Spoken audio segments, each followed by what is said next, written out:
নমস্কার, আমার নাম সুজনিকা রয়। আমি তৃতীয় শ্রেণীতে পড়ি। আমার বিভাগ ক। অনলাইন আবৃত্তি প্রতিযোগিতায় আমি আপনাদের শোনাতে চলেছি কবি ভবানী প্রসাদ মজুমদারের কবিতা দুর্গা যাবেন বাপের বাড়ি। দুর্গা যাবেন বাপের বাড়ি, সঙ্গে যাবে কে? লক্ষ্মী সুরো গন সাকেত, কোমর বেঁধেছে ময়ূর পেঁচা হাঁস ওই দূর, ওরাও সাথে যাবে। ৫-৬টা দিন দিনাধীন মজা করেই খাবে। বললে ওরা ভাল লাগে রোজ একই জিনিস খেতে, বছরে তাই চাই কটা দিন অন্য কিছু পেতে। হলেও ভঙ্গ ওই দেশ বঙ্গ, দারুণ রঙ্গ ভরা, চপ্রল ফ্রাই চাউ মোগলাই, সাতকি পাগল করা।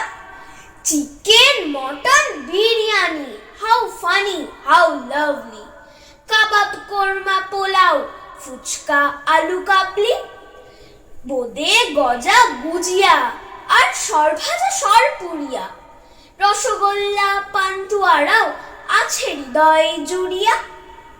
পায়েস খাবো আয়েশ করে, মিহিদানা চমচম, দই দানাদার দরবেশ বেশ, খাবো সবাই কম কম। দুর্গা দেবী বললে পেটুক স্বভাব তোদের মন্দ, তাই এবারে আমার সঙ্গে যাওয়া তোদের বন্ধ। শুনেই জোরে কাঁদতে থাকে ময়ূর পেঁচা হাঁস, চোখের জলে নাকের জলে সব করে হাঁসফাঁস। মা বললে যাবি যাবি, থামা কান্নার সুরে, চেঁচাই সবাই থ্যাংক ইউ মম, হিফ হিফ হিফ হুররে। নমস্কার।